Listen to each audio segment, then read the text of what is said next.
So displacement ರಿಯಾಕ್ಷನಲ್ಲಿ activity 1.9 ಕೊಟ್ಟಿದ್ದಾರೆ. ಅದರಲ್ಲೇನು ಅಂತಂದರೆ take 3 iron nails, clean them by rubbing with sandpaper. Nails ಅಂದರೆ ಗೊತ್ತಿದೆಯಾ? ಐರನ್ ನೇಲ್ಸ್ ತೊಗೋಬೇಕು 3. ಅದನ್ನು ನೀಟಾಗಿ ಸ್ಯಾಂಡ್ ಪೇಪರ್ ಒಂದು ಬರುತ್ತೆ ಗೊತ್ತಾ, ಬ್ರೌನ್ ಕಲರಲ್ಲಿ. ಸೊ ಆ ಪೇಪರ್ನ ತೊಗೊಂಡು ಕ್ಲೀನ್ ಮಾಡ್ಕೋಬೇಕು. Take 2 test tube marked as A and B. In each test tube, take about 10 ml copper sulfate solution. So 2 test tube ತೊಗೊತೀನಿ. 2 ಟೆಸ್ಟ್ ಟ್ಯೂಬಲ್ಲಿ ಎ ಮತ್ತು ಬಿ ಅಂತ ಮಾರ್ಕ್ ಮಾಡ್ಕೊತೀನಿ. ಒಂದೊಂದು ಟೆಸ್ಟ್ ಟ್ಯೂಬಲ್ಲಿ ಏನು ಮಾಡ್ತೀನಿ, 10 ml ಕಾಪರ್ ಸಲ್ಫೇಟ್ ಸೊಲ್ಯೂಷನ್ ಅಂದರೆ ನೀರು ಥರ ಇರುತ್ತೆ, ಲಿಕ್ವಿಡ್, ಅದನ್ನು ಫಿಲ್ ಮಾಡ್ತೀನಿ. ಮತ್ತು ಈ ನೇಲ್ನ ಒಂದು ದಾರಕ್ಕೆ ಕಟ್ಬಿಟ್ಟು ಅದ್ರ ಒಳಗೆ ಫುಲ್ ನೆನೆಸಂಗೆ ಇಡ್ತೀನಿ. Tie 2 iron nails with a thread and immerse them carefully in the copper sulphate solution in the test tube B for about 20 minutes. ಇದು ಟೆಸ್ಟ್ ಟ್ಯೂಬ್ ಬಿ ಅಲ್ಲಿ ಮಾತ್ರ 2 ನೇಲ್ಸ್ ಒಟ್ಟಿಗೆ ಟೈ ಮಾಡಿಬಿಟ್ಟು ಒಳಗೆ ಫುಲ್ ಮುಳುಗಂಗೆ ಇಡ್ತೀನಿ 20 minutes. ಸರಿನಾ? Keep 1 iron nail aside for comparison.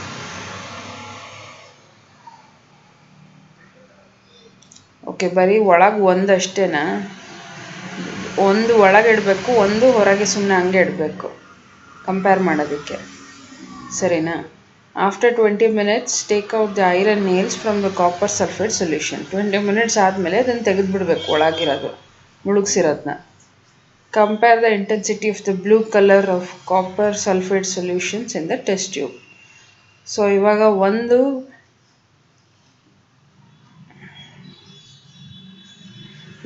Test ಟ್ಯೂಬಲ್ಲಿ ನಾವು B test ಟ್ಯೂಬಲ್ಲಿ nail ಹಾಕಿರೋದು ಅಲ್ವಾ.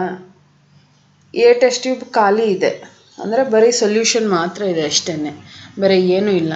ಆ 2 ಇವಾಗ ಲಿಕ್ವಿಡ್ನ ಕಂಪೇರ್ ಮಾಡಬೇಕು. ಟೆಸ್ಟ್ ಟ್ಯೂಬ್ಸಲ್ಲಿರೋದು ಎ ಆ್ಯಂಡ್ ಬಿ ಟೆಸ್ಟ್ ಟ್ಯೂಬಲ್ಲಿರೋ ಲಿಕ್ವಿಡ್ನ ಕಂಪೇರ್ ಮಾಡಬೇಕು, 2 ಸೇಮ್ ಇದೆಯಾ ಅಂತ. And also compare the colour of the iron nails dipped in the copper sulphate solution with the 1 kept aside. ಇವಾಗ 2 ಲಿಕ್ವಿಡ್ ಕಂಪೇರ್ ಮಾಡ್ತೀವಿ, ಜೊತೆಗೆ 2 ನೇಲ್ಸ್ನ ಕಂಪೇರ್ ಮಾಡಬೇಕು. ಒಂದು ನೀರೊಳಗೆ ಮುಕ್ಕಿರೋದು, ಗೊತ್ತಾಯ್ತಾ? ಇನ್ನೊಂದು ಸೈಡಲ್ಲಿ ಹಾಗೆ ಇಟ್ಬಿಟ್ಟಿದ್ದೀನಲ್ಲ, ಅದನ್ನು ಕಂಪೇರ್ ಮಾಡಬೇಕು, ಇದು ಮತ್ತು ಅದನ್ನು. ಸರಿನಾ? ಅವ್ರು ಏನು ಹೇಳಕ್ಕೆ ಬರ್ತಾ ಇದ್ದಾರೆ ಅಂದರೆ ಮೇ ಬಿ ಕಲರ್ ಚೇಂಜ್ ಆಗಿರ್ಬೋದು. ಇಲ್ಲಿ ನೆಕ್ಸ್ಟ್ ಪೇಜಲ್ಲಿ ತೋರಿಸ್ತಾ ಇದ್ದಾರೆ ನೋಡಿ, ಫಿಗರ್ 1.8ಅಲ್ಲಿ iron nails and copper sulphate solutions compare before and after the experiment. So ಇವಾಗ ನಮ್ಮ ಹತ್ರ 2 ನೇಲ್ಸ್ ಇದೆ, ಸರಿನಾ? ಒಂದು ನಾರ್ಮಲ್ ಐರನ್ ನೇಲ್ ಲೆಫ್ಟ್ ಸೈಡಲ್ಲಿರೋದು, ರೈಟ್ ಸೈಡಲ್ಲಿರೋದು ಬಂದು ಆ ಲಿಕ್ವಿಡ್ ಒಳಗೆ ಇರೋ nail. Iron nail taken out from the copper sulphate solution. ಅರ್ಥ ಆಗಿದೆಯಾ?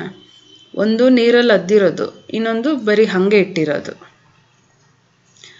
ಪಕ್ಕದಲ್ಲಿ ಏನಿದೆ, ಒಂದು ಟೆಸ್ಟ್ ಟ್ಯೂಬಲ್ಲಿ ಕಾಪರ್ ಸಲ್ಫೇಟ್ ಸೊಲ್ಯೂಷನ್ ಇದೆ, ಸರಿನಾ? ಅದನ್ನು ನಾವು ಏನೂ ಮುಟ್ಟೇ ಇಲ್ಲ, ಲೆಫ್ಟ್ ಸೈಡಲ್ಲಿರೋ ಬ್ಲೂ ಕಲರ್. ಇನ್ನೊಂದು ವೈಟ್ ಕಲರ್ ಇದೆಯಲ್ಲ, ಅದರಲ್ಲಿ ನಾವು ಏನು ಮಾಡಿದ್ದೀವಿ, ರಿಯಾಕ್ಷನ್ ಮಿಕ್ಸ್ಚರ್ ಟೆಸ್ಟ್ ಟ್ಯೂಬ್, ಅಂದರೆ ನೇಲ್ ಇತ್ತಲ್ಲ, ನೇಲ್ ಐರನ್ ಅಲ್ವಾ, ಐರನ್ನು ಮತ್ತು ಅದರಲ್ಲಿರೋ ಲಿಕ್ವಿಡ್ 2 ರಿಯಾಕ್ಟ್ ಆಗಿ ಲಿಕ್ವಿಡ್ ಕಲರ್ ಚೇಂಜ್ ಆಗೋಗ್ಬಿಟ್ಟಿದೆ, ಸರಿನಾ? ಇವಾಗ ಇದರಲ್ಲಿಂದ ನಮಗೇನು ಗೊತ್ತಾಗುತ್ತೆ, ಐರನ್ ರಸ್ಟ್ ಹಿಡ್ದಿದೆ, ಕರೆಕ್ಟಾ? ಸೊ ಅದನ್ನು ಯಾಕೆ ಅಂತ ಹೇಳಬೇಕು. Why does the iron nail become brownish in colour? Iron ಇವಾಗ ಬ್ರೌನಿಶ್ ಆಗುತ್ತೆ ರಸ್ಟ್ ಹಿಡಿದ್ರೆ, ಅದು ಗೊತ್ತಿದೆಯಾ? ಸೊ ಅದು ಯಾಕೆ ಅಂತ ಹೇಳಬೇಕು. ಜೊತೆಗೆ blue colour of copper sulphate solution fades ಅಂತಂದರೆ ಡಲ್ಲಾಗಿ ಹೋಗೋದು. ಇವಾಗ ಒಂದು ಬಟ್ಟೆ ತೊಗೊಂಡಿರ್ತೀವಿ, ಸ್ಟಾರ್ಟಿಂಗ್ ಬ್ರೈಟಾಗಿರುತ್ತೆ, ಹೋಗಿತಾ ಕಲರ್ ಒಂದು ಸ್ವಲ್ಪ ಡಿಮ್ ಆಗಿಬಿಡುತ್ತೆ ಅಲ್ವಾ, ಅದನ್ನು ಫೇಡ್ಸ್ ಅಂತ ಕರಿತೀವಿ.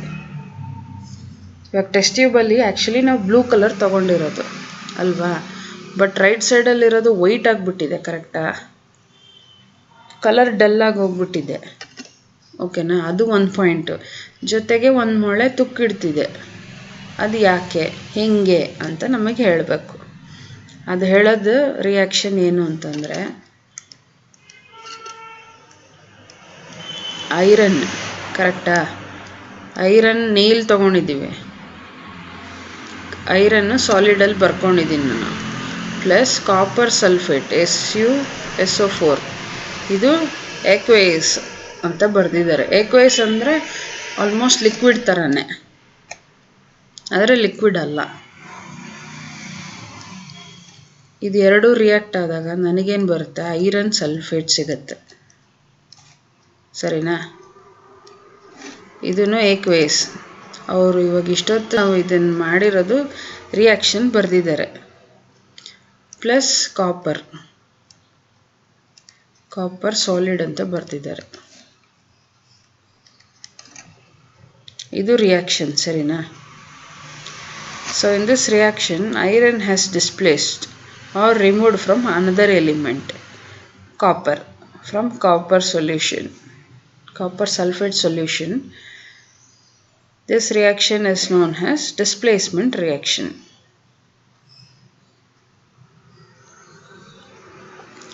ಸೊ ಏನು ಹೇಳ್ತಾ ಇದ್ದಾರೆ ಅಂತಂದರೆ, ಇವಾಗ ಒಂದು ಸೊಲ್ಯೂಷನ್ ಇರುತ್ತೆ, ಓಕೆನಾ? ಇದು ಒಂದು ಎಲಿಮೆಂಟ್, ಸರಿನಾ? ಒಂದು ಎಲಿಮೆಂಟು ಒಂದು ಸೊಲ್ಯೂಷನ್ ಎರಡೂ ರಿಯಾಕ್ಟ್ ಆದಾಗ ಆ ಸೊಲ್ಯೂಷನ್ನಲ್ಲಿರೋದು ಒಂದು, ಫಾರ್ ಎಕ್ಸಾಂಪಲ್ ಈ ರಿಯಾಕ್ಷನಲ್ಲಿ ಸೊಲ್ಯೂಷನಲ್ಲಿ ಕಾಪರ್ ಹೊಟ್ಟೋಗ್ಬಿಡ್ತು, ಹೊಟ್ಟೋಗಿ ಎಲಿಮೆಂಟ್ ಬಂದು ಸೇರ್ಕೊಂಡ್ಬಿಟ್ಟಿದೆ ಇಲ್ಲಿ. ಅದೇ ಅಲ್ವಾ ನಮಗೆ ಇಲ್ಲಿ ಬಂದಿರೋದು. ಕಾಪರ್ ತೆಗೆದುಬಿಟ್ರೆ ಐರನ್ ಬಂದು ಇಲ್ಲಿ ಸೇರಿಕೊಂಡ್ರೆ ಐರನ್ ಸಲ್ಫೇಟ್ ಬಂದಿದೆ, ಕರೆಕ್ಟಾ? ಈ ಹೊಟ್ಟೋಗಿರೋದು ಸಪ್ರೇಟಾಗಿ ನಮಗೆ ಸಿಗುತ್ತೆ. ಈ ರಿಯಾಕ್ಷನ್ನ ಎಕ್ಸ್ಪ್ಲೇನ್ ಮಾಡಿದಾರಲ್ಲಿ. ಈ ಥರ ರಿಯಾಕ್ಷನ್ನ ಡಿಸ್ಪ್ಲೇಸ್ಮೆಂಟ್ ರಿಯಾಕ್ಷನ್ ಅಂತ ಕರೀತಾ ಇದ್ದಾರೆ. ಅರ್ಥ ಆಯ್ತಾ?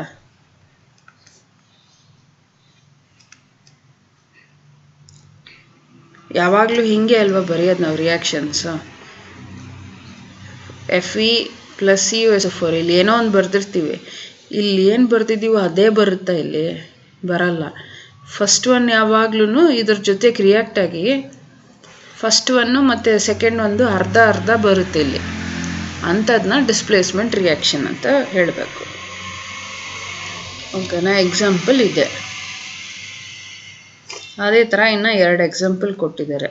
ಜಿಂಕ್ ಕೊಟ್ಟಿದ್ದಾರೆ, ಅದೇ ಥರ CuSO4 ಜೊತೆಗೆ ರಿಯಾಕ್ಟ್ ಆದರೆ ಏನು ಬರುತ್ತೆ? ZnSO4 ಅಲ್ವಾ?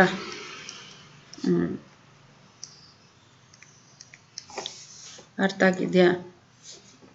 ಅದೇ ನೆಕ್ಸ್ಟ್ Pb ಅಂದರೆ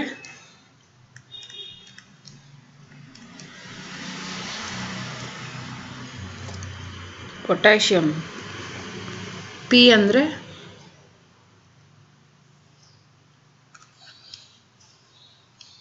ನೀನು ಅವಾಗವಾಗ ಓದ್ತಾ ಇಲ್ವಾ ಪೀರಿಯಾಡಿಕ್ ಟೇಬಲ್ಲು?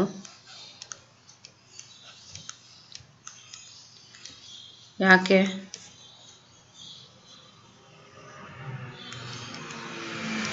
ಯಾಕೆ?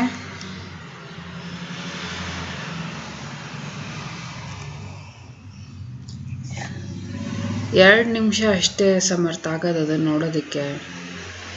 2 ನಿಮಿಷ. ನೀನು ದಿನಾಗಲೂ ನೋಡ್ತಾ ಇದ್ರೇ ನಿನಗೆ ಅದು ಜ್ಞಾಪಕ ಇರುತ್ತೆ, ಇಲ್ಲಾಂದರೆ ಮರ್ತೋಗ್ಬಿಡ್ತೀಯ. 2 ನಿಮಿಷ ಏನಾಗ್ಬಿಡಲ್ಲ, ದಿನಾಗಲೂ ನೋಡು. Pb ಅಂತಂದರೆ ಲೆಡ್.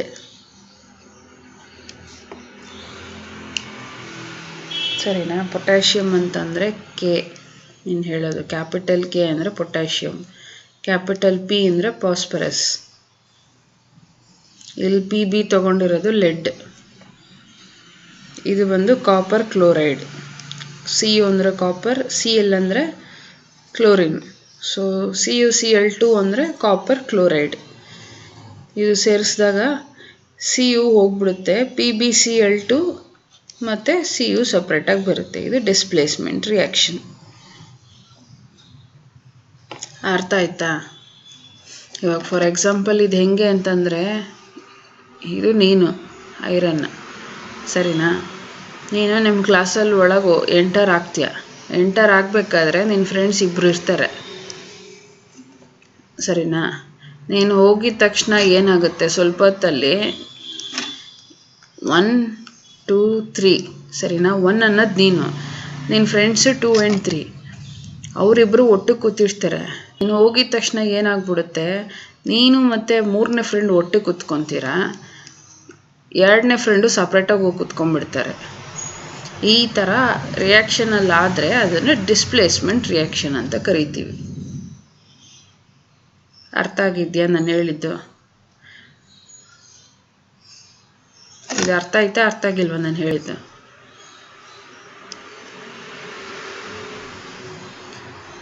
ಸೊ ರಿಯಾಕ್ಷನಲ್ಲಿ ಅದನ್ನು ಹೇಳಬೇಕು, ಇದನ್ನು ಎಲ್ಲೂ ಹೇಳಬಾರ್ದು. ನಾನು ನಿನಗೆ ಅರ್ಥ ಆಗಲಿ ಅಂತ ಅಷ್ಟೇ ಹೇಳಿರೋದು, ಸರಿನಾ? ಇವಾಗ ರಿಯಾಕ್ಷನಲ್ಲೂ ಅಷ್ಟೇ, ಐರನ್ ಬರ್ತಾ ಇದೆ ಎಲ್ಲಿಗೆ, ಒಂದು ಲಿಕ್ವಿಡ್ ಇದೆ, ಕಾಪರ್ ಸಲ್ಫೇಟನ್ನು ಲಿಕ್ವಿಡಲ್ಲಿ, ಅದೆರಡು ಮಿಕ್ಸ್ ಮಾಡೋಕ್ಕೆ ಇನ್ನೇನು ಹೋಗಬೇಕಾದ್ರೆ ಮಿಕ್ಸ್ ಮಾಡಿದಾಗ ಏನಾಗುತ್ತೆ, ಕಾಪರ್ ಅಲ್ಲಿಂದ ಜಾಗ ಖಾಲಿ ಮಾಡಿಬಿಡುತ್ತೆ. ಅಂದರೆ ಸಪ್ರೇಟಾಗಿ ಕಾಣಿಸ್ಕೊಳ್ಳುತ್ತೆ, ಕಾಪರ್ ಒಟ್ಟಿಗೆ ಕಾಣಿಸ್ಕೊಳ್ಳಲ್ಲ. ಆಗ ಕಾಪರ್ ಜಾಗ ಖಾಲಿ ಮಾಡಿರುತ್ತಲ್ಲ, ಆ ಜಾಗದಲ್ಲಿ ಐರನ್ ಬಂದು ಕೂತ್ಕೊಂಡ್ಬಿಡುತ್ತೆ. ಸೊ ಆ ಲಿಕ್ವಿಡಲ್ಲಿ ಐರನ್ ಮಿಕ್ಸ್ ಆಗಿ ಹೋಗ್ಬಿಟ್ಟಿರುತ್ತೆ, ನಮಗೆ ಕಾಪರ್ ಸಪ್ರೇಟಾಗಿ ಸಿಕ್ಬಿಡುತ್ತೆ. ಒಂದು ಜಾಗನ ಇನ್ನೊಂದು ಹಿಡ್ಕೊಂಡ್ಬಿಡುತ್ತೆ ಎಲಿಮೆಂಟ್, ಅದನ್ನು ಡಿಸ್ಪ್ಲೇಸ್ಮೆಂಟ್ ರಿಯಾಕ್ಷನ್ ಅಂತ ಹೇಳೋದು, ಸರಿನಾ? ಇದರದ್ದು ಡೆಫಿನಿಷನ್ ಇಲ್ಲಿ ಕರೆಕ್ಟಾಗಿ ಕೊಟ್ಟಿಲ್ಲ, ನಿಮಗೆ ಬರ್ಸಿದಾರ? ಇದು ನೋಟ್ಸ್ ಬರ್ಸಿಲ್ವ ಇನ್ನು? ಏನು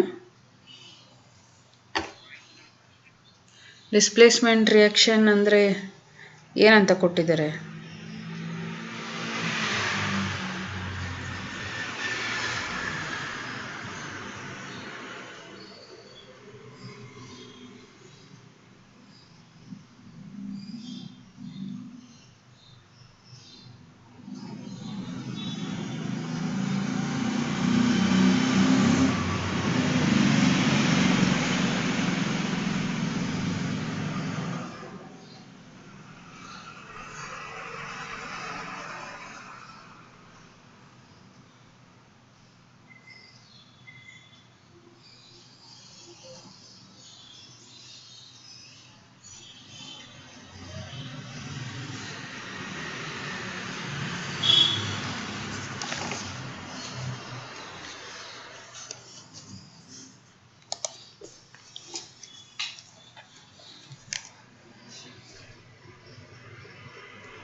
ಸಿಗ್ತಾ?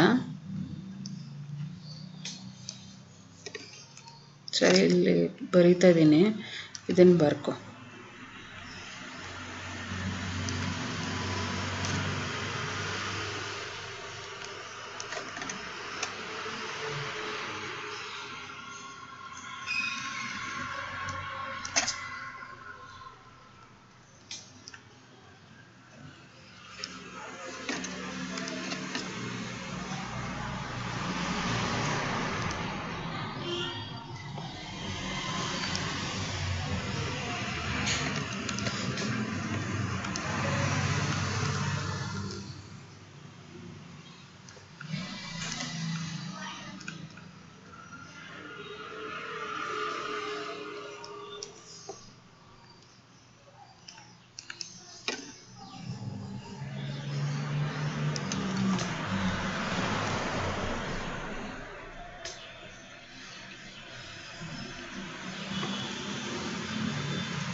ಫುಲ್ ಎಕ್ಸಾಂಪಲ್ಲು ಸೇರಿಸಿ ಬರ್ಕೊ.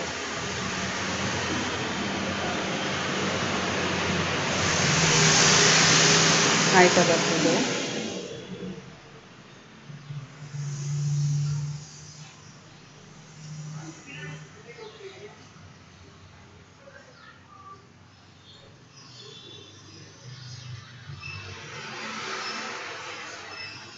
More, a reaction in which a more reactive element displaces a less reactive element. ಅಂದರೆ ಒಂದು ಡಿಸ್ಪ್ಲೇಸ್ ಆಗ್ತಾ ಇದೆ ಅಲ್ವಾ. ಇದು ಈ ಎಕ್ಸಾಂಪಲಲ್ಲಿ ಇದು ಮೋರ್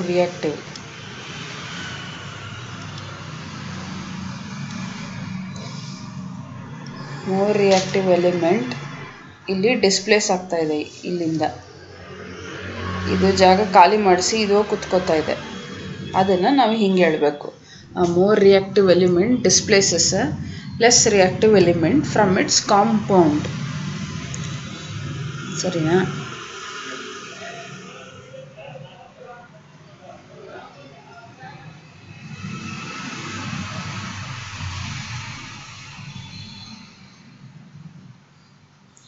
ಅರ್ಥ ಆಯ್ತಾ? ಇವಾಗ ಇದನ್ನು 7th ಕ್ವೆಶನಾಗಿ ಸೇರಿಸ್ಕೋಬೇಕು. ನಿನ್ನೆ 6 ಕ್ವೆಶನ್ ಕೊಟ್ಟಿದ್ನಲ್ಲ, ಅದ್ರ ಜೊತೆಗೆ ಇದೊಂದು 7th ಕ್ವೆಶನ್.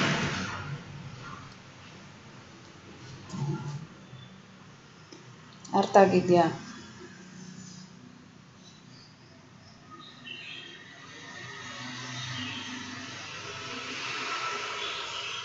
ಇಲ್ಲಿವರೆಗೂ ಏನಾರ ಡೌಟ್ ಇದೆಯಾ?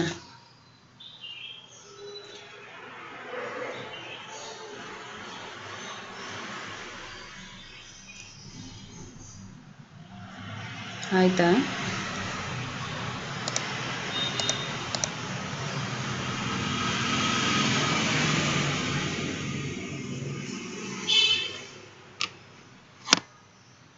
ಏನು?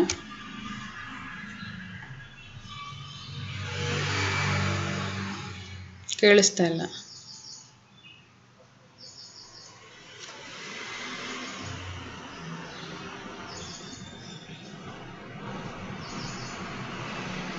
ಏನು ಹೇಳ್ತಾ ಇದೆಯಾ ಸಮರ್ಥ್?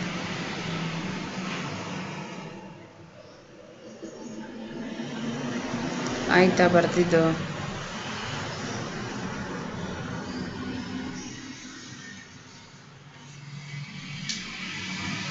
ನೆಟ್ವರ್ಕ್ ಇಶ್ಯೂ ಇದೆ ಅನ್ಸುತ್ತೆ. ನೀನು ಮಾತಾಡ್ತಿರೋದು ಬಿಟ್ಟು ಬಿಟ್ಟು ಕೇಳಿಸ್ತಾ ಇದೆ.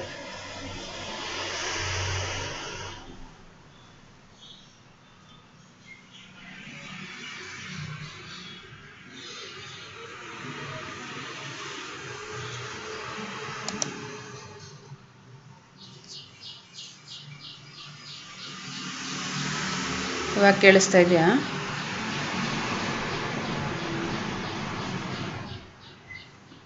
ಓಕೆ. ಸೊ ಇದು ಒಂದು 7th ಕ್ವೆಶನಾಗಿ ಬರ್ಕೋಬೇಕು. 6 ಕ್ವೆಶನ್ ನೆನ್ನೆ ಕೊಟ್ಟಿರೋದು, ಇದು 7th ಕ್ವೆಶನ್. ಸರಿನಾ? ಇವಾಗ ಟೈಪ್ಸ್ ಆಫ್ ಕೆಮಿಕಲ್ ಈಕ್ವೇಷನ್ಸಲ್ಲಿ ನಾವು 3 ಈಕ್ವೇಷನ್ ಓದಾಗಿದೆ. ಕರೆಕ್ಟಾ? ಯಾವ್ದ್ಯಾವುದು?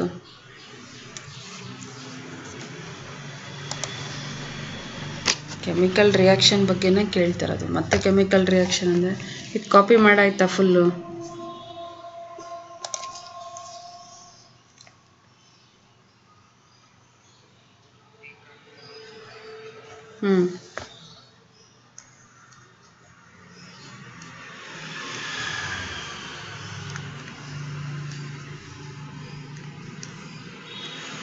ಟೈಪ್ಸ್ ಆಫ್ ಕೆಮಿಕಲ್ ರಿಯಾಕ್ಷನಲ್ಲಿ ಫಸ್ಟ್ ಒನ್ ನಾವು ಓದಿದ್ದು ಕಾಂಬಿನೇಷನ್ ರಿಯಾಕ್ಷನ್.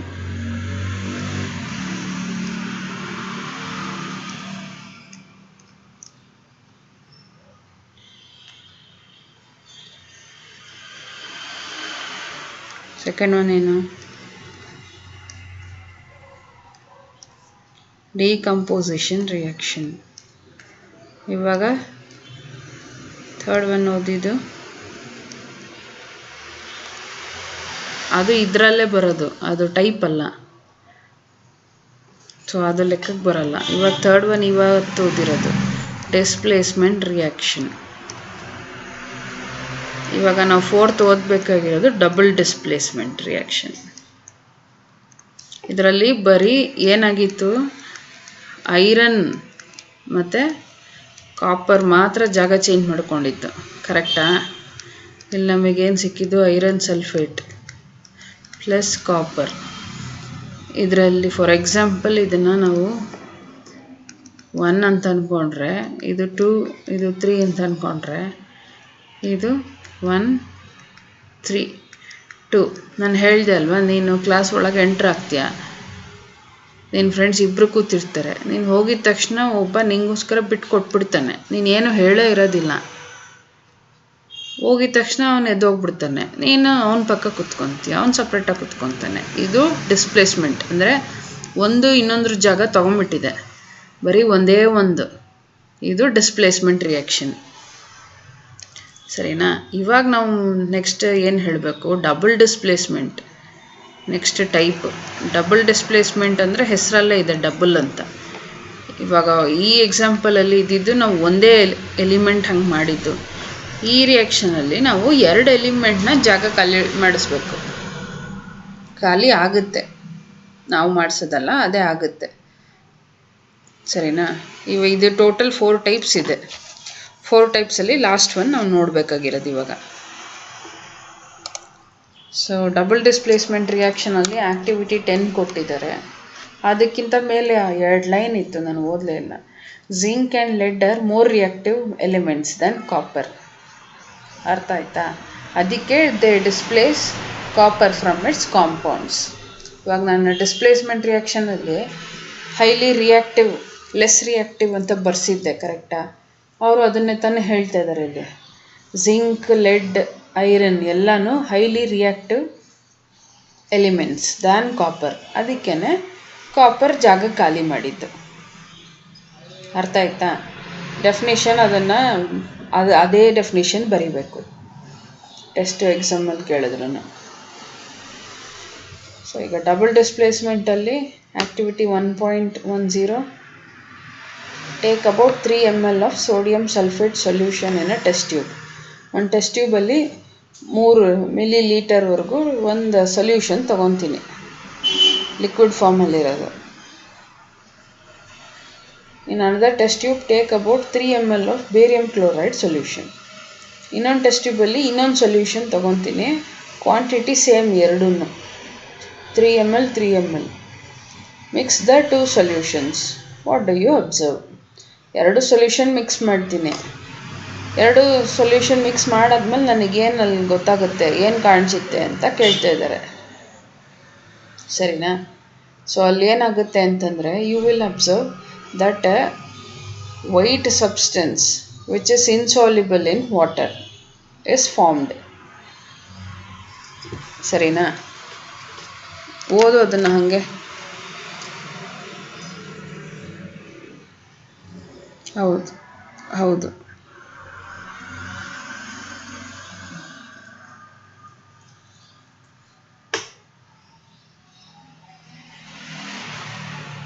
ವಿತ್ತ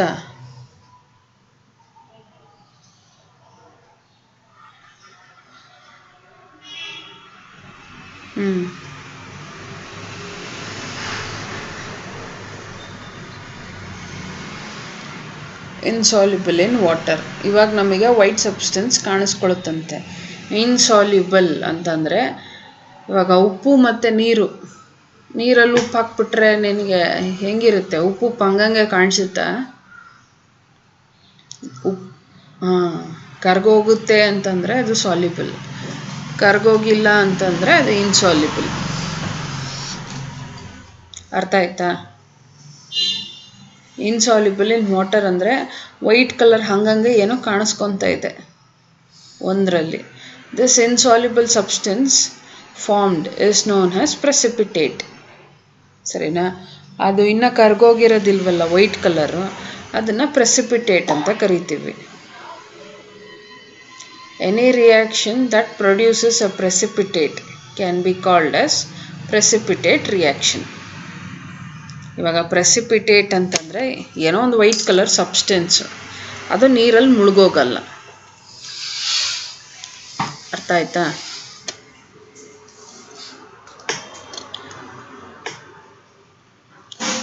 white color substance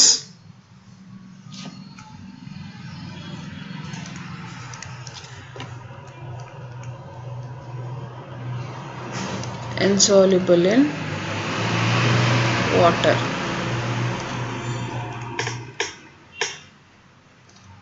is called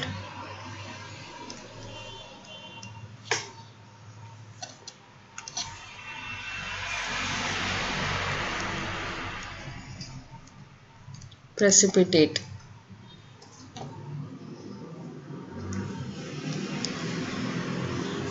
ಸರಿನಾ? ಪ್ರೆಸಿಪಿಟೇಟ್ ಅಂದರೆ ಏನು ಅನ್ನೋದು ಇದು ಡೆಫಿನೇಷನ್. ಇದನ್ನು ಬರ್ಕೊಳ್ಳೋದಾಗಿದ್ದರೆ ಸೆಕೆಂಡ್ ಒನ್ ಬಂದು any reaction that produces precipitate, ಅದನ್ನು ಮಾರ್ಕ್ ಮಾಡ್ಕೊ. ಎರಡೂ ಮಾರ್ಕ್ ಮಾಡ್ಕೋಬೇಕು. ಇದು ಆ್ಯಕ್ಚುಲಿ ಇದೇ ಥರ ಇಲ್ಲ, ಬೇಕಾದ್ರೆ ಬರ್ಕೋ, ಇದು ಒಂದೇ ಒಂದು. ನೆಕ್ಸ್ಟ್ ಒನ್ನು ಮಾರ್ಕ್ ಮಾಡ್ಕೊ. Any reaction that produces a precipitate can be called as precipitate reaction.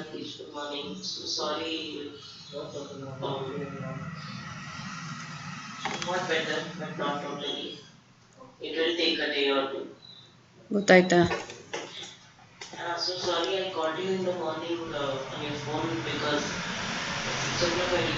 ಹಾಂ, ಬರ್ಕೊ.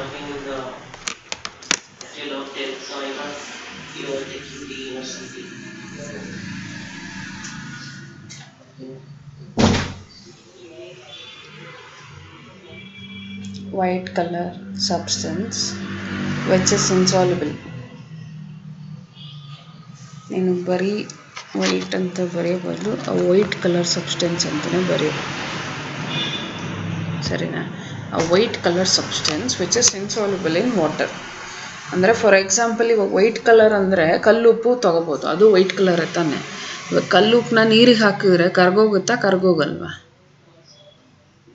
ಇವಾಗ ಅದೇ ಥರ ವೈಟ್ ಕಲರ್ ಯಾವುದೋ ಒಂದು ಕಲ್ಲು ಥರ ಇರೋದು, ಸರಿನಾ? ಹಾಂ, ಚಿಕ್ಕದಾಗಿರಲಿ ದೊಡ್ಡದಾಗಿರಲಿ ಅದನ್ನೆಲ್ಲ ತೊಗೊಂಡು ನೀರಿಗೆ ಹಾಕಿದ್ರೆ ಕರ್ಗೋಗೇ ಹೋಗುತ್ತೆ. ಇವಾಗ ಕರೆಕ್ಟ್ ಅಲ್ವಾ? ಯಾವುದು ಕರ್ಗೋಗಲ್ವೋ ಅಂಥದನ್ನ ಪ್ರೆಸಿಪಿಟೇಟ್ ಅಂತ ಕರಿತೀವಿ. ಅರ್ಥ ಆಯ್ತಾ?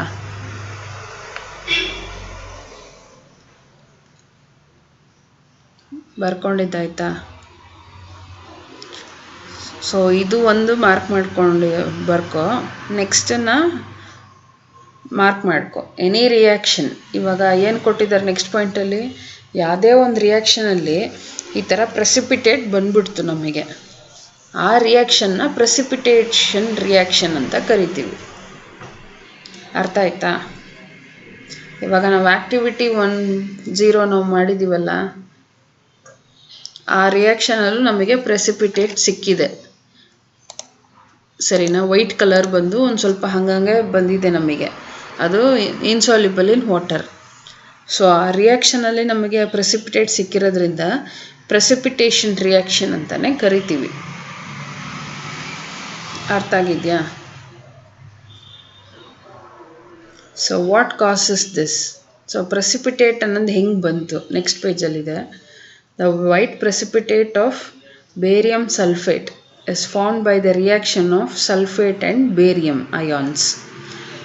ಬರೀ SO4 ಇದ್ದರೆ ಸಲ್ಫೇಟ್ ಅಂತ ಕರಿಬೇಕು.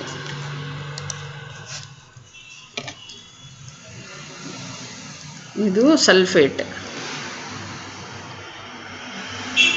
ಸರಿನಾ? ಆದರೆ ಇಲ್ಲಿ ಟೆಕ್ಸ್ಟ್ ಬುಕ್ಕಲ್ಲಿ ಇವಾಗ ಕೊಟ್ಟಿರೋದು ಹಿಂಗೆ ಕೊಟ್ಟಿದ್ದಾರೆ, 2- ಅಂತ ಕೊಟ್ಟಿದ್ದಾರೆ. ಇದನ್ನು ಏನಂತ ಕರಿಬೇಕು? ಸಲ್ಫೇಟ್ ಅಯಾನ್ ಅಂತ ಕರಿಬೇಕು. ಅರ್ಥ ಆಯ್ತಾ? ಯಾಕೆ ಅಂತಂದರೆ 2- ಇದೆಯಲ್ಲ, ಅದು ಅಯಾನ್. ಅದು ಬರೀ BA ಇದ್ದರೆ ಬೇರಿಯಂ. ಅರ್ಥ ಆಯ್ತಾ? ಅದೇ BA2+ ಅಂತ ಇದೆ, ಇದು ಬೇರಿಯಂ ಅಯಾನ್. ಅರ್ಥ ಆಗಿದೆಯಾ? ಈ ರಿಯಾಕ್ಷನಲ್ಲಿ ಯಾಕೆ ಹಿಂಗೆ ಬಂದಿದೆ ಅಂತಂದರೆ due to sulphate ion and barium ion ಅಂತ ಕೊಟ್ಟಿದ್ದಾರೆ. The other product is formed is sodium chloride which remains in the solution. Sodium chloride ಅಂತಂದರೆ NaCl.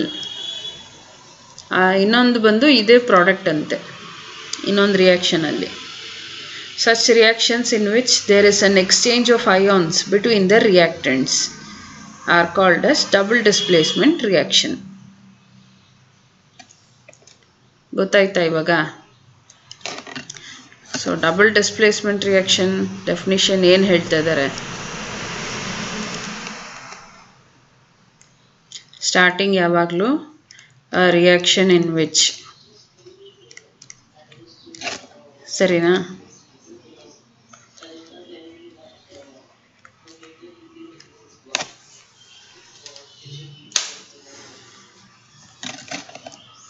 There is an exchange of ions between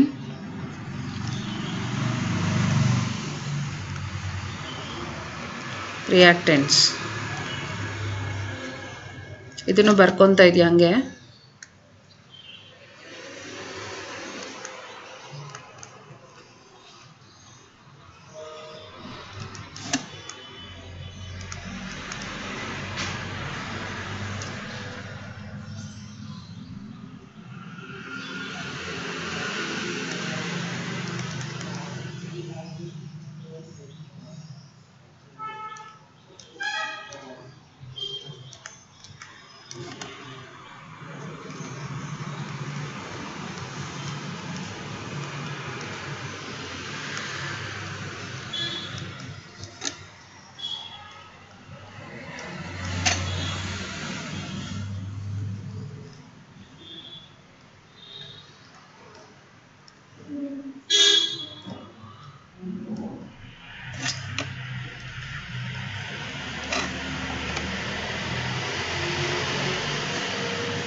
definition ಮತ್ತು ಒಂದು example ಆಯ್ತಾ? ಬರ್ತಿತ್ತು.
ಅರ್ಥ ಆಯ್ತಾ? ಇವಾಗ ನನಗೆ ಆಲ್ರೆಡಿ 7 ಕ್ವೆಶನ್ಸ್ ಆಗಿದೆ ಅಲ್ವಾ? ಸೊ ಇದು 8.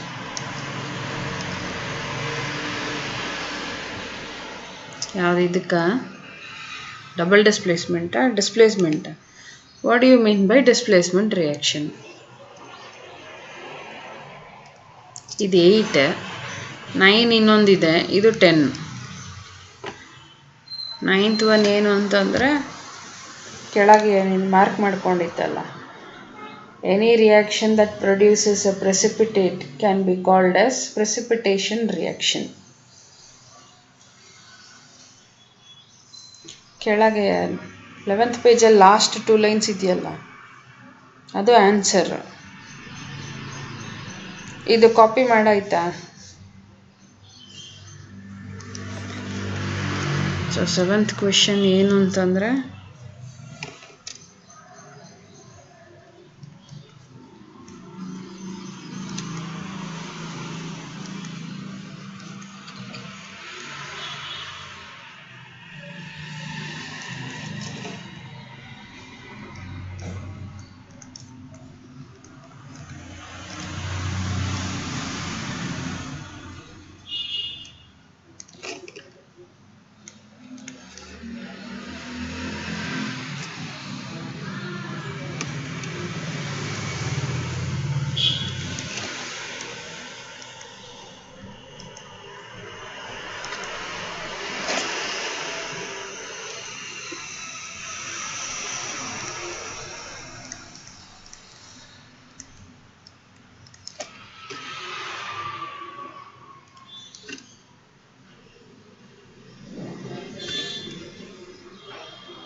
8th one ಸ್ಟಾರ್ಟ್ ಮಾಡಿದೆ ಬರೆಯೋದಕ್ಕೆ.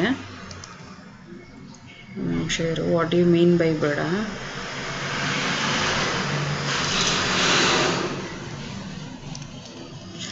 ಡಿಫೈನ್ ಪ್ರೆಸಿಪಿಟೇಟ್ ಅಂತ ಬರ್ಕೊ.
ಮೂರು ಡೆಫಿನೇಷನ್ ನಾನೇ ಬರ್ಸಿದ್ದೇನೆ. 7th one, 8th one, 10th one.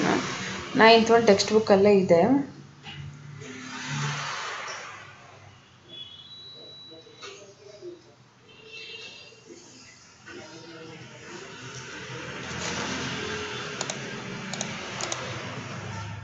In which a reaction in which a more reactive element displaces from a less reactive element from its compound is called as displacement reaction. ಅದೇ example ಅಂದರೆ reaction ಹಾಗೆ ಬರಿಬೇಕು. 7th one ಇದು. Define precipitate ಅಂತಂದರೆ ಇವಾಗ ಬರ್ಸಿದ್ದೀನಲ್ವಾ, a white substance which is insoluble in water. ಏನು ಬರ್ಸಿದ್ದು ನಾನು?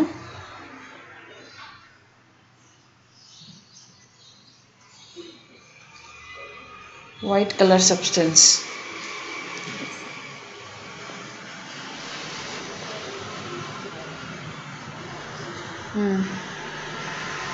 Is called as precipitate. Okay. So ಅದು 8th one. 9th one ಕ್ವೆಶನ್ಗೆ ಇದು ಆನ್ಸರ್ ಬಂದು ಇಲ್ಲೇ ಇದೆ. Any reaction that produces a precipitate can be called as precipitation reaction. Last 2 ಲೈನ್ಸಲ್ಲಿ ಇದೆಯಲ್ಲ ಅದು 9th one answer. ಹೌದು, ಅರ್ಥ ಆಯ್ತಾ?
ಆಗಿದೆ ಫುಲ್ಲು.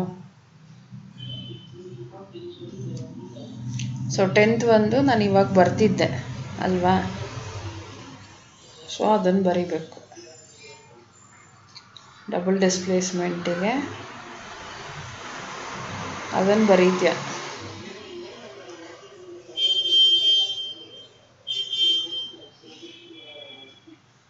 ಇಲ್ಲ 8th ಒನ್ಗೂ 9th ಒನ್ಗೂ ಇಲ್ಲ.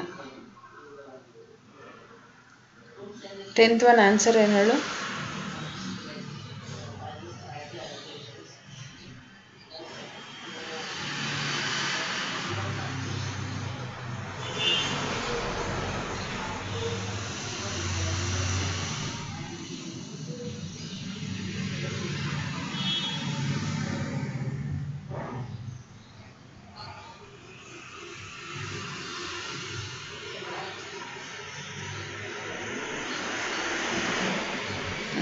ಅದೇನೆ ಅದನ್ನು ಬರೆದು ರಿಯಾಕ್ಷನ್ ಬರೆದಿದ್ನಲ್ಲ Na2SO4 BaCl2 ಅದನ್ನು ಬರೀಬೇಕು.